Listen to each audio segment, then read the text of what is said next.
শান্ত কৰিবলৈ কালি আমি নিখাৰ ভাগত দেখিছিলো তাত ভাৰতীয় সেনাবাহিনী নামিছিল ভাৰতীয় সেনাবাহিনী তাত ফ্ল্যাগ মাৰ্চ কৰিছিল কিন্তু তাৰ মাজতেই এটা ভয়ংকৰ ঘটনা সংঘটিত হ'ল ধুবুৰী চহৰত একাংশ সন্দেহজনক লোক নৈ পাৰ হৈ প্ৰৱেশৰ চেষ্টা কৰিছিল নিখাৰ ভাগত যাক লৈ নিখাৰ ভাগত ধুবুৰীত প্ৰায় 1 বজাত উত্তপ্ত পৰিস্থিতিৰ সৃষ্টি হ'ল সন্দেহ কৰা হৈছে ধুবুৰীৰ যি আইন শৃংখলা পৰিস্থিতি অধিক অৱনমিত হৈছে অধিক বেয়া ফললৈ গতি কৰিছে নিষিদ্ধ মাংস উদ্ধাৰক লৈ ঈদৰ পিছতে ধুবুৰীখন অশান্ত হৈ পৰিছে আৰু সেই পৰিস্থিতি অধিক অশান্ত কৰিবৰ কাৰণে একাংশ লোকে পৰিকল্পিতভাৱে তেওঁলোকে চৰ অঞ্চলৰ পৰা যিটো ধুবুৰী যিবোৰ চৰ অঞ্চল আছে সেই চৰ অঞ্চলৰ পৰা তেওঁলোকে ধুবুৰী চহৰ প্ৰৱেশৰ চেষ্টা কৰিছিল আৰু প্ৰৱেশ কৰাৰ চেষ্টাৰ সময়তে যিটো কুমটি বুলি যোনটো চৰ অঞ্চল আছে ধুবুৰীৰ সেই কুমটি চৰৰ পৰা ধুবুৰীৰ 1 নং ৱাৰ্ডৰ বান্ধেৰ পাৰ হৈ অহাৰ চেষ্টা কৰিছিল আৰু 8খনকৈ নাও আহিছিল নিশা 1 বজাত 8খন নাওত প্ৰায় অৰ্ধ শতাধিক লোক মানে 50ৰো অধিক লোক তাত আছিল আৰু তেওঁলোকৰ হাতে হাতে অস্ত্ৰ শস্ত্ৰ আছিল বুলি ধুবুৰীৰ 1 নং ৱাৰ্ডৰ স্থানৰ লোকসকলে জানিবলৈ দিছে তাৰ পিছতে হুৱাদুৱা লাগে প্ৰথমতে তেওঁলোকে নদী পাৰ হোৱাৰ সময়ত তেওঁলোকৰ কথোপকথন শুনিবলৈ পাইছিল সেই বান্ধেৰ পাৰৰ ধুবুৰীৰ 1 নং ৱাৰ্ডত থকা স্থানীয় বাসিন্দাসকলে আৰু টৰ্চৰ পোহৰ দেখিবলৈ পাইছিল নদীৰ মাজত তেতিয়া সকলোৰে সন্দেহ হয় যে এই 8খন নাওত এই সকল কোন লোক হয় আৰক্ষী নদী আৰক্ষীৰ লোক হয় নেকি পৰৱৰ্তী সময়ত দেখা পায় যে নদী আৰক্ষীৰ লোক নহয় সেইসকল একাংশ সন্দেহযুক্ত নাগৰিক আছিল যিসকলে কুন্টিৰ চৰৰ পৰা ধুবুৰী চহৰ প্ৰৱেশ কৰি যি ধুবুৰী চহৰত সেনাৰ ফ্ল্যাগ মাৰ্চ চলি আছিল সেই সময়ত আৰক্ষী নিৰাপত্তা আৰক্ষীয়ে গিজগিজাই আছিল সেইখিনি সময়তে তেওঁলোকে অপ্ৰীতিকৰ পৰিস্থিতিৰ সৃষ্টি কৰিবলৈ ধুবুৰীক আৰু জ্বলাবলৈ আহিছিল দৃশ্যাংশ আমাৰ ওচৰত আহি পৰিছে আমি আপোনালোকক দেখাব বিচাৰিছো ধুবুৰীৰ পৰিস্থিতি ক্ৰমান্বয়ে বেয়া হৈ আহিছে এইটো দৃশ্যাংশ এয়া হৈছে নিখাৰ ভাগত এইদৰে নদীৰ মাজত একাংশ সন্দেহযুক্ত নাও দেখা পোৱা গৈছিল যি নাওসমূহত টৰ্চ লৈ একাংশ সন্দেহযুক্ত নাগৰিক আহিছিল তেওঁলোকৰ হাতে হাতে চুকা অস্ত্ৰ থকা বুলি ধুবুৰীৰ 1 নং ৱাৰ্ডৰ স্থানীয় লোকসকলে জানিবলৈ দিছে আৰু তেওঁলোকৰ লক্ষ্য আছিল যে ধুবুৰী চহৰত প্ৰৱেশ কৰি হয়তো তেওঁলোকে কিছুমান ঘৰত অগ্নিসংযোগ কৰিলেহেঁতেন বা কোনোবা ব্যৱসায়িক প্ৰতিষ্ঠানক তেওঁলোকে টাৰ্গেট কৰিলেহেঁতেন আৰু পৰৱৰ্তী পৰ্যায়ত সেই নিখাৰ ভাগতেই তাত ধুবুৰীৰ যি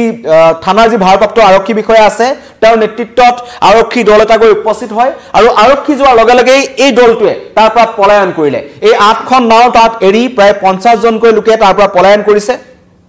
কিন্তু এই ইমান সংখ্যক লোক কিহৰ কাৰণে আহিছিল তেওঁলোকৰ লক্ষ্য কি আছিল নিশা 1 বজাত নদী পাৰ হৈ তেওঁলোকে ধুবুৰী চহৰত প্ৰৱেশ কৰিবলৈ কি কাৰণে আহিছিল সেইটো এটা অত্যন্ত ৰহস্যজনক কথা দিনৰ পোহৰত নাহি ৰাতি ভাগত কিয় আহিছিল চৰ অঞ্চলৰ পৰা আহিছিল মুখ্যমন্ত্ৰীয়ে 3 দিন আগতে ধুবুৰীত থাকোতে এটা কথা স্পষ্টভাৱে কৈছিল যে বাংলাদেশৰ একাংশ লোকৰ চকু আছে ধুবুৰীৰ ওপৰত ধুবুৰীক অশান্ত কৰিবলৈ চেষ্টা কৰিছে এইবোৰ হৈছে ধুবুৰীৰ নিখাৰ পৰিস্থিতি এদৰে স্থানীয় লোকসকল ওলাই আহিল পৰৱৰ্তী পৰ্যায়ত আৰক্ষী উপস্থিত আছিল তাৰ পিছতে কিন্তু সেই লোকসকলে তাৰ পৰা পলায়ন কৰিলে এয়া হৈছে ধুবুৰীৰ পৰিস্থিতি এই সকল তাৰ স্থানীয় লোক তেওঁলোকে প্ৰথমতে প্ৰত্যক্ষ কৰিছিল 8খনকৈ নাও আৰু 8খনকৈ নাওত যথেষ্ট সংখ্যক লোক আহিছিল সন্দেহ কৰা হৈছে অৰ্ধ শতাধিক বুলি কিন্তু তাতকৈ বেছিও থাকিব পাৰে আৰু যেতিয়া পৰৱৰ্তী সময়ত ধুবুৰী সদৰ থানাৰ ভাৰপ্ৰাপ্ত বিষয়াৰ নেতৃত্বত বান্ধেৰ পাৰত আৰক্ষী দল উপস্থিত হ'ল আৰু নৈ সিপাৰৰ পৰা টৰ্চ লাইট মৰাৰ লগে লগে নাওভৰ্তি মানুহবিলাক পলাই যাবলৈ ধৰে আৰু অৱশেষত আৰক্ষীয়ে নৈৰ সিটো পাৰে গৈ প্ৰত্যক্ষ কৰে যে নৈখনৰ সিটো স্থানত বালিচাপৰিত একাংশ লোকে নিশা খোৱা বোৱাৰ আয়োজন কৰিছিল তেওঁলোকে সম্পূৰ্ণ পৰিকল্পনা কৰি আহিছিল বহু লোক আহিছিল কেইবাটাও চৌকা পোৱা গৈছে সন্দেহ কৰিছে তাত 100ৰো অধিক লোকে খাদ্য গ্ৰহণ কৰিছিল স্থানীয় ৰাইজৰ অভিযোগ মতে হাতত চুকা অস্ত্ৰ লৈ আহিছিল 8খন নাওত আহিছিল ধুবুৰী চহৰত নিখাৰ ভাগত আক্ৰমণৰ লক্ষ্য কৰিছিল কিন্তু ঘটনাস্থলীত উপস্থিত হোৱাৰ লগে লগে দলটো পলাই যায় ইতিমধ্যে সমগ্ৰ ঘটনাৰ সন্দৰ্ভত সেই বান্ধেৰ পাৰৰ পৰা এজন ব্যৱসায়ী আজিম আলী নামৰ এজন যুৱকক খুদা পোছাৰ কাৰণে ধুবুৰী আৰক্ষীয়ে গ্ৰেপ্তাৰ কৰিছে তেওঁ খুদা পোছা কৰিছে এয়া হৈছে ধুবুৰীৰ পৰিস্থিতি ধুবুৰীক শান্ত কৰিবলৈ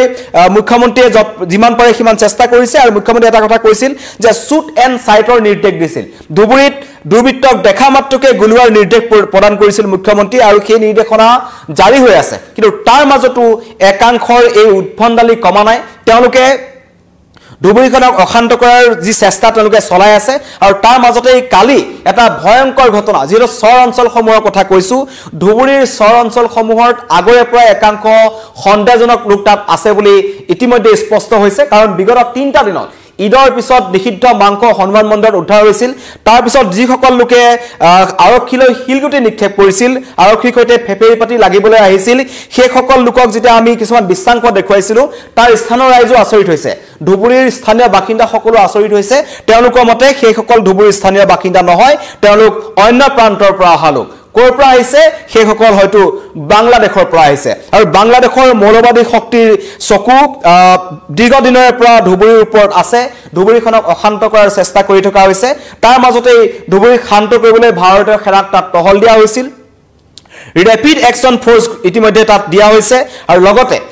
ধুবুৰী যি আৰক্ষী আছে আৰু আৰক্ষী অধীক্ষক সলনি কৰা হৈছিল লীনা দলে কালিৰ দিনটোলৈকে 52 জনৰো অধিক লোকক ধুবুৰীৰ বিভিন্ন প্ৰান্তৰ পৰা গ্ৰেপ্তাৰ কৰা হৈছে তেওঁলোকৰ বিৰুদ্ধে নন বেলেবল গোচৰ আছে তেওঁলোকৰ বিৰুদ্ধে বিভিন্ন ধৰণৰ গোচৰ থকা সকলক গ্ৰেপ্তাৰ কৰা হৈছে সেইটো কথা ইতিমধ্যে মুখ্যমন্ত্ৰীয়ে কৈছিল যে ধুবুৰীৰ প্ৰান্তে প্ৰান্তে থকা দাগী অপৰাধীসকলক গ্ৰেপ্তাৰ কৰা হ'ব আৰু ধুবুৰীৰ এই পৰিস্থিতিৰ কাৰণে ধুবুৰীৰ এতিয়াৰ পৰা যি ধৰণৰ পৰিস্থিতি তাত চলি আছে নিষিদ্ধ মাংস উদ্ধাৰক লৈ যিবোৰ ঘটনা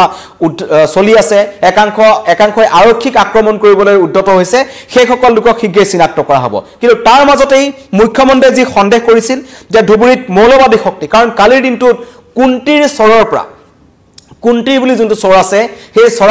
চৰাঞ্চলৰ পৰা যিসকল লোক ইয়ালৈ আহিছিল সেইসকল লোক আচলতে কি উদ্দেশ্যৰে আহিছিল সেইটো অত্যন্ত এটা ভয়ংকৰ কথা কাৰণ 8খন নাৱেৰে আহিছিল তেওঁলোকৰ হাতত চুকা অস্ত্ৰ আছিল আৰু তেওঁলোকৰ অহাৰ যিটো দৃশ্যাংশ আমাৰ ওচৰত আহি পৰিছে স্থানীয় লোকে মোবাইলত আবদ্ধ কৰিছিল এইদৰে কাৰণ বাংলাদেশৰ ভাৰত বাংলাদেশৰ যি সীমান্ত আছে ধুবুৰী মানকাছাৰত তাত নদীৰ পথেদি ইয়াৰ পূৰ্বে একাংশ সৰবৰাহকাৰী আহে গৰু সৰবৰাহকাৰী আহে বানপানীৰ সময়ত নিশা হলে বাংলাদেশী নাগৰিকসকল এই নৈ পথেৰে আহে আৰু ঠিক একেদৰে মই যেটো ৰঙা চাইকেল আপোনালোকে দেখিছে এইবোৰ টৰ্চ মাৰি তেওঁলোক আহিছিল আৰু সৌভাগ্যক্ৰমে স্থানীয় ৰাইজৰ চকুত পৰে অন্যথা আজি পুৱাৰ ভাগত ধুবুৰীৰ পৰিস্থিতি ভয়ংকৰ হ'লহেঁতেন এয়া আশংকা কৰা হৈছে এইদৰে কি উদ্দেশ্যৰে আহিছিল দিনৰ ভাগতো তেওঁলোক আহিব পাৰিলেহেঁতেন কিন্তু দিনৰ ভাগত তেওঁলোকে আহি সেই নদীৰ মাজৰ যি বালিচৰ আছে তাত তেওঁলোক লুকাই আছিল আৰু তাত নিশা ভাগলৈ তেওঁলোকে তাত খাদ্য গ্ৰহণ কৰিছিল আৰু যিবোৰ চৌকা উদ্ধাৰ হৈছে আৰক্ষীয়ে প্ৰাৰম্ভিক পৰ্যায়ত যিবোৰ চৌকা উদ্ধাৰ কৰিছে তাৰ পৰা অনুমান কৰিব পাৰি যে সেই অঞ্চলটোত বা সেই অঞ্চলখিনিত প্ৰায় শতাধিক লোক সমবেত হৈছিল সেই শতাধিক লোক কোন হয় প্ৰশাসনৰ বিৰুদ্ধে যুঁজ দিবলৈ অহা লোকসকল প্ৰকৃততে কৰ লোক তেওঁলোক ধুবুৰীৰ বাসিন্দা হয়নে তেওঁলোকে ধুবুৰীৰ স্থানীয় বাসিন্দা হয়নে নহয় তেওঁলোকে মন্দিৰত যি নিষিদ্ধ মাংস পেলাই থৈ গৈছে তেওঁলোকে সমৰ্থন কৰে নেকি কাৰণ ধুবুৰীৰ যিসকল প্ৰকৃত মুছলমান ব্যক্তি আছে তেওঁলোকেও সেই মন্দিৰত নিষিদ্ধ মাংস পেলোৱা সমৰ্থন নকৰে তেওঁলোক ওলাই আহিছে ৰাজপথলৈ ধুবুৰীত যথেষ্ট সংখ্যক মুছলমান লোক আছে ধুবুৰীৰ ইতিহাস আছে তেওঁলোকে কিন্তু কেতিয়াও তেনেকুৱা ধৰণৰ ঘটনা সমৰ্থন নকৰে ঠিক তেনেদৰে এই ধুবুৰীত এতিয়া একাংশ চৰ অঞ্চলত থকা একাংশ সন্দেহযুক্ত বাংলাদেশী বুলি ক'ব লাগিব একাংশ সন্দেহযুক্ত নাগৰিকে এনেকুৱা ধৰণৰ ঘটনাবোৰ পুনৰাবৃত্তি কৰি আছে বিশেষকৈ নিশা 1 বজাত ভাবক তেওঁলোকে সম্পূৰ্ণ পৰিকল্পনা কৰিছিল কাৰণ মুখ্যমন্ত্ৰীয়ে 3 দিন পূৰ্বে ধুবুৰীৰ আৱৰ্ত ভৱনত উপস্থিত এটা কথা কৈছিল যে ধুবুৰীৰ পৰিস্থিতি যিকোনো পৰ্যায়ত যিকোনো প্ৰকাৰে শান্ত কৰিব লাগিব তাৰ কাৰণে ৰেপিড একশ্যন ফ'ৰ্চ দিয়া হ'ব পৰৱৰ্তী পৰ্যায়ত তাত সেনা বাহিনী দিয়া হৈছিল সেনাই তাত কালি নিশা ফ্লেগ মাৰ্চ কৰি আছে আৰক্ষী তৎপৰ হৈ আছে 52 জন লোকক গ্ৰেপ্তাৰ কৰা হৈছে তাৰ পিছতো একাংশ সন্দেহযুক্ত নাগৰিকৰ মৰখা তেওঁলোকে নিখাৰ ভাগত নাৱেৰে 8খন নাৱেৰে কুন্তি চৰৰ পৰা ধুবুৰীৰ 1 নং ৱাৰ্ডৰ বান্ধে পাৰ হৈ আহি ধুবুৰী চহৰ প্ৰৱেশৰ চেষ্টা কৰিছিল পৰৱৰ্তী পৰ্যায়ত সৌভাগ্যক্ৰমে বাচি গৈছে আৰক্ষীয়ে সমগ্ৰ ঘটনাৰ তদন্ত কৰিছে স্থানীয় ৰাইজৰ মন্তব্য আমাৰ ওচৰত আহি পৰিছে আমি আপোনালোকক শুনাব বিচাৰিছো 1 নম্বৰ ৱাৰ্ড এইটো নামঘৰ মানে আমাৰ চৰৰ পৰা মানে মানুহবিলাক এটাক কৰিব আহিছিল হা 500-600 জন মানুহ ইয়াতে এটাক কৰিব আহিছিল কিন্তু পুলিচ দৰাবিলাক আহিছিল আহাৰ পিছত খুজি দিছিল একো পোৱা নাই কি লৈ আহিছিল ইয়াত মানে এটাক কৰিব মানে তালৱাল থালা সব লৈ আহি আছিল 500-6 জন মানুহ মানে কি লৈ মানে নৌকা দি আহিছিল মানে কিমান নৌকা আছিল দাদা 7-8টা আছিল চেলো 7-8টা চেলো পুলিচ আহিছে আহি তাৰ পিছত গল তাতে একো পোৱা নাই তাৰ পিছত নিহতে গল মানে ইয়াত মানে এটা মানে আমাৰ কেম্প দিব লাগে এতিয়া আপোনালোকৰ অৱস্থা কেনেকুৱা অৱস্থা মানে আমাৰ খুবেই বেয়া মানে ইয়াত টুপুনি ৰাতি নাহে আমি টুপুনি ৰাতি কৰি জাগি আছো ইয়াত একটা ভয় হৈছে অহংকাৰ হৈ গৈছে জায়গাটো মানে একদম এতিয়া আপোনালোকে কি বিচাৰে এতিয়া আমি বিচাৰো যে ইয়াত আমাৰ ইয়াত এটা কেম্প লাগে পুলিচ দৰকাৰ ইয়াত লাগে পুলিচ দৰকাৰ লাগে ইয়াত ঘটনাটো হ'ল এটা মোৰ দাদাই ফোন কৰিলে দাদাৰ ঘৰটো চৰ মানে আগফালে ফোন কৰি ক'লে কি ইয়াতে লাইট বাল্ব দিলে মানে লাইট চাইট দেখি আছে মানুহ বহুত দেখি আছে আমালোকে বস্তি মানুহবিলাক আহিলোঁ চালোঁ ইয়াতে বহুত মানে কমচে কম 3-4মান খালি লাইট দেখে মানে লাইটবিলাক মোবাইলে যি ফ্লাছ সেইটো দেখা গৈ আছে পাব্লিক এনে দেখা গৈ আছে মানে অন্ধকাৰটো অলপ কম দেখা গৈছে খালি ফ্লাছ লাইট জ্বলি আছে আৰু তাত 7-8টামান চেলো আছিল আৰু তাতে কিবা লোডিং শুটিং কৰি আছিল আৰু মানে শান্তভাৱে আৰু চিলি কোনো নাই তেতিয়া উমেশ দাদাক ফোন কৰিলে ফোন কৰি দাদাই আকৌ অফিচাৰক ফোন কৰিলে অফিচাৰ আহিলে অফিচাৰে ক'লে কি ফাৰ্ষ্টত বিয়া পাতি আছে আকৌ 2 মিনিট পিছত অফিচাৰে ক'লে কি তাতে কাৰ্ড মানে খালী কৰি আছে বাটাম কাৰ্ড দি থাকে সেইটো খালী কৰি আছে এটি কথা হ'ল এইটো কি হৈছে তাতে আমালোকে যোৱা নাই পুলিচ মানুহে কৈছে পুলিচ মানুহে ক'ব পাৰে তাতে কি হৈ আছিল তাতে আৰু কিমান গাড়ী আহিছিল পুলিচৰ গাড়ী এটা আহিছিল তাৰ আৰু এটা আছিল এইটো মনে গুচি থাকে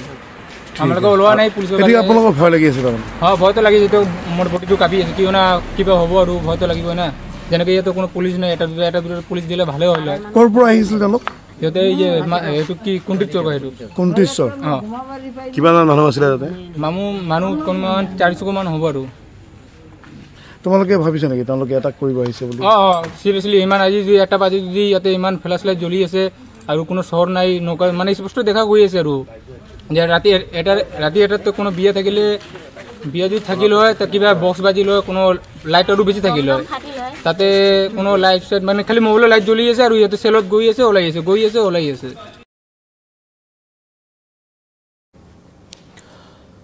এদৰে এতিয়া ধুবুৰীক অশান্ত কৰাৰ পৰিকল্পনা কৰিছে একাংশই মুখ্যমন্ত্ৰীয়ে স্পষ্ট অভিযোগ দিছিল যে সমগ্ৰ ঘটনাৰ আঁৰত একাংশ বাংলাদেশৰ মৌলবাদী শক্তি আছে ধুবুৰীৰ যি পৰিস্থিতি তাৰ আঁৰত বাংলাদেশৰ একাংশ শক্তি আছে মৌলবাদী শক্তি আছে এদৰে ধুবুৰী জ্বলিছে আৰু ধুবুৰীৰ বিভিন্ন প্ৰান্তে প্ৰান্তে অত্যন্ত ৰহস্যজনকভাৱে নৱতম বাংলা নামৰ এটা অখ্যাত বাংলাদেশী সংগঠনে তেওঁলোকে পোষ্টাৰিং কৰিছিল তেওঁলোকৰ লক্ষ্য হৈ পৰিছে ধুবুৰী মানকাছাৰত আমি দেখিছিলোঁ মানকাছাৰ সীমান্তত যেতিয়া ধুবুৰী মানকাছাৰ ভাৰত বাংলাদেশ যেটো সীমান্ত আছে তাত যেতিয়া বিএসএফে 16 জনকৈ বাংলাদেশী নাগৰিকক প্ৰত্যাপন কৰিবলৈ গৈছিল তাত বাংলাদেশে কেনেকুৱা ধৰণৰ পৰিস্থিতি সৃষ্টি কৰিছিল আৰু বাংলাদেশৰ যি ৰাজনৈতিক পৰিস্থিতি বৰ্তমান সময়ত বাংলাদেশত মৌলবাদী শক্তিৰ উত্থান ঘটিছে আৰু সেই মৌলবাদী শক্তিৰ একাংশ লোক আহি অনুপ্ৰৱেশকাৰীৰ কথা ক'ব লাগিব সেইটো আজিৰ সমস্যা নহয় 1971 চনৰ পৰা ভাৰতত অসমত বাংলাদেশী সোমাই আছে আৰু বাংলাদেশী চৰণীয়া পথাৰ অসম হেতু হাজাৰবাৰ চিঞৰি আছে কিন্তু সৰকাৰ আহে সৰকাৰ যায় তাৰ পিছত কোনো কাৰণত ভাৰত বাংলাদেশ সীমান্ত কিন্তু আজিলৈকে সিল কৰা নহল হেতু হয়তো ৰাজনৈতিক কাৰণ থাকিব পাৰে কিন্তু বৰ্তমান পৰিস্থিতি অত্যন্ত ভয়ংকৰ ধুবুৰীৰ দৰে এখন ঐতিহাসিক জিলা ঐতিহাসিক চহৰত একাংশ খণ্ডযুক্ত নাগৰিকে নিশা 1 বজাত 8খনকৈ নাওত আহিব পাৰে হাতত তেওঁলোকে মাৰণাস্ত্ৰ আনিব পাৰে চুকা অস্ত্ৰ আনিব পাৰে এই পৰিস্থিতি বৰ্তমান ধুবুৰীত সৃষ্টি হৈছে আইন শৃংখলা পৰিস্থিতি কৈছো অত্যন্ত ভয়ংকৰ ধুবুৰী আইন শৃংখলা পৰিস্থিতি মুখ্যমন্ত্ৰীয়ে যিদৰে কৈছিল দমন কৰা হ'ব নিশ্চয় দমন কৰা হ'ব কিন্তু দমন কৰাৰ আগতে এটা পৰিস্থিতি মানুহৰ হাহ কিমান অবৈধ বাংলাদেশী নাগৰিকৰ খণ্ডযুক্ত নাগৰিকৰ হাহ ধুবুৰীত কিমান চিন্তা কৰক তেওঁলোকে চৰ অঞ্চলৰ পৰা ধুবুৰী 1 টং ৱাৰ্ডৰ বান্ধে পাৰ হৈ আহি নিশা 1 বজাত চুকা অস্ত্ৰ তেওঁলোকে লৈ আহিছিল হয়তো তেওঁলোকে গোষ্ঠীগত সংঘৰ্ষৰ সৃষ্টি কৰিব বিচাৰিছিল তেওঁলোকে লুটপাট চলাবলৈ চেষ্টা কৰিলেহেঁতেন তেওঁলোকে অগ্নি সংযোগ কৰিবলৈ চেষ্টা কৰিলেহেঁতেন এটা ডাঙৰ প্ৰশ্ন যে এই যিসকল লোক আহিছিল যিসকল লোক নাৱেৰে আহিছিল যি দৃশ্য আপোনালোকক আমি দেখুৱালো সেই লোকসকল কলৈ পলাই গৈছে সেই চৰ অঞ্চলসমূহত আজি অভিযান চলাব ধুবুৰী আৰক্ষীয়ে সেনা লগত থাকিব সিআৰপিএফ বাহিনী কোনো কাৰণত এনেকুৱা একাংশ অবৈধ বাংলাদেশীক এই ধৰণে উৎপাত কৰিবলৈ দিয়া নহব বুলি ইতিমধ্যে কৈছে আৰু এটা কথা স্পষ্টভাৱে কৈছে চৰকাৰৰ ফালৰ পৰা যদিহে এনেকুৱা ধৰণৰ দুষ্কৃতিকাৰীয়ে নিখাৰ ভাগত আক্ৰমণ কৰিবলৈ আহে তেওঁলোকক গুলিওৱা হ'ব সেই নিৰ্দেশ দিয়া হৈছে কিন্তু সেই নিৰ্দেশৰ পাছতো একাংশ অবৈধ বাংলাদেশী নাগৰিকৰ মৰখা যিসকলে আৰক্ষীৰ সৈতে বা সেনাৰ সৈতে যুঁজ দিবলৈ এইদৰে আহিছিল আৰু সৌভাগ্যক্ৰমে স্থানীয় লোকে তেওঁলোকক প্ৰত্যক্ষ কৰিলে আৰু সেই স্থানত বান্ধে পাৰত ধুবুৰী আৰক্ষীৰ দল উপস্থিত হোৱাৰ লগে লগে তেওঁলোকে নাৱৰ পৰা জাপ মাৰি পুনৰ চৰ অঞ্চললৈ পলাই গৈছে এতিয়া চৰ অঞ্চলসমূহত ধুবুৰীৰ চৰ অঞ্চলসমূহত আজি অভিযান চলিব আৰু অভিযানৰ সময়ছোৱাত এইসকল যেহেতু ইতিমধ্যে 52 জন লোকক দুদিনত গ্ৰেপ্তাৰ কৰা হৈছে ধুবুৰীত তেওঁলোক দাগী অপৰাধী আৰু মুখ্যমন্ত্ৰীৰ কঠোৰ নিৰ্দেশৰ পাছতেই ধুবুৰী আৰক্ষী একশন মুডত আছে কিন্তু এতিয়া কালি নিশা যি দেখা পোৱা গ'ল কালি নিশা কিন্তু ধুবুৰী চহৰত বিভিন্ন প্ৰান্তত সেনাৰ ফ্লেগ মাৰ্চ দেখিবলৈ পোৱা গৈছে ভাৰতীয় সেনা নামিছে এবাৰ ধুবুৰীক শান্ত কৰিবলৈ নিশা ধুবুৰীত দেখা গৈছে সেনাৰ ভাৰতীয় সেনাৰ ফ্লেগ মাৰ্চ ঈদৰ দিনাখনৰ পৰা নিষিদ্ধ মাংস উদ্ধাৰক লৈ যি ধৰণৰ ঘটনা সংঘটিত হৈ আছে ধুবুৰীত কঠোৰ হাতেৰে দমন কৰা হ'ব আৰু এইটোৱে এটা উচিত সময় যে ধুবুৰীত থকা একাংশ বিচ্ছিন্নতাবাদী মানুহ যিসকলৰ চিন্তাধাৰা আমাৰ সাধাৰণ মানুহৰ লগত নিমিলে যিসকলে নিজৰ ভাৰতখনৰ প্ৰতি যাৰ সন্মান নাথাকে যিসকলে বাংলাদেশৰ মৌলবাদী শক্তিৰ দ্বাৰা তেওঁলোকে পৰিচালিত হৈ আছে বাংলাদেশৰ পৰা অহা মেছেজৰ জৰিয়তে যোনে কাম কৰি আছে তেওঁলোকক চিনাক্ত কৰাৰ এইটো উচিত সময় আৰু তেওঁলোকক দেখাৰ লগে লগে গুলীয়াৰ নিৰ্দেশ প্ৰদান কৰিছে কঠোৰ হৈছে ধুবুৰী প্ৰশাসন কিন্তু তাৰ মাজতো একাংশ অবৈধ বাংলাদেশী নাগৰিকৰ মৰ্খা তেওঁলোকে কিন্তু এতিয়া আৰম্ভ কৰিছে পুনৰ প্ৰত্যাক্ৰমণৰ এক ঘটনা তেওঁলোকে পৰিকল্পনা কৰি আহিছিল যিসকল নতুনকৈ জড়িত হৈছে তেওঁলোকক মই পুনৰ এবাৰ দেখুৱাই দিব বিচাৰিছো এয়া হৈছে ধুবুৰীৰ সাম্প্ৰতিক পৰিস্থিতি এইদৰে ধুবুৰীৰ নদী পাৰ হৈ এক চৰ অঞ্চলৰ পৰা যেটো কুন্টি চৰ আছে কুন্টি চৰৰ পৰা 8খন নাৱেৰে এইদৰে দুৰ্বৃত্ত নিশা 1 বজাত ধুবুৰীৰ 1 নং ৱাৰ্ডৰ যেটো বান্ধেৰ পাৰ আছে বান্ধেৰ পাৰ হৈ ধুবুৰী সদৰত প্ৰৱেশৰ চেষ্টা কৰিছিল হয়তো তেওঁলোকৰ পৰিকল্পনা কিছু বেলেগ আছিল তেওঁলোকে পৰিস্থিতিটো শান্ত হ'বলৈ দিব নিবিচাৰে এই যি নিষিদ্ধ মাংস উদ্ধাৰৰ লৈ যেটো সাম্প্ৰদায়িক যেটো পৰিস্থিতিৰ সৃষ্টি হৈছে হেতু তেওঁলোকে সৃষ্টি কৰিবলৈ হয়তো চেষ্টা কৰিছিল কিন্তু সৌভাগ্যক্ৰমে স্থানৰ ৰাইজে তেওঁলোকক দেখাৰ পিছতে ধুবুৰী আৰক্ষীক খবৰ দিয়ে ধুবুৰী আৰক্ষী অহাৰ লগে লগে তেওঁলোকে পলাই পত্তং দিছে প্ৰশ্ন উত্থাপন হৈছে যে এই সকল লোক এটা পলাই যদি গৈছে পলাই গ'ল কলৈ তেওঁলোকক চিনাক্ত কৰা হওক অতি শীঘ্ৰে নহলে সুযোগ পালে পুনৰ এওঁলোকে ৰক্তবীজৰ দৰে মূৰ দাঙি উঠিব তেওঁলোকে পুনৰ ধুবুৰীক অশান্ত কৰাৰ চেষ্টা কৰিব মুখ্যমন্ত্ৰী ইতিমধ্যে কৈছে ধুবুৰীৰ ইতিহাস আছে ধুবুৰীৰ ইতিহাস বিকৃত কৰিবলৈ দিয়া নহব ধুবুৰীক বাংলাদেশৰ সৈতে একাকাৰ কৰিবলৈ দিয়া নহব কঠোৰ হাতেৰে দমন কৰা হ'ব দেখা মাত্ৰকে গুলীয়াৰ নিৰ্দেশ প্ৰদান কৰা হৈছে আৰু কিছু সময় পিছতে ধুবুৰী আৰক্ষীয়ে ধুবুৰীৰ যি চৰ অঞ্চলসমূহ আছে কুন্টিৰ চৰ এই অঞ্চলসমূহত আজি অভিযান চলাব আৰু যিসকলে কালি নিশা আহিছিল তেওঁলোকক গ্ৰেপ্তাৰ কৰাৰ চেষ্টা চলাব এয়া হৈছে বৰ্তমান ধুবুৰীৰ পৰিস্থিতি ধন্যবাদ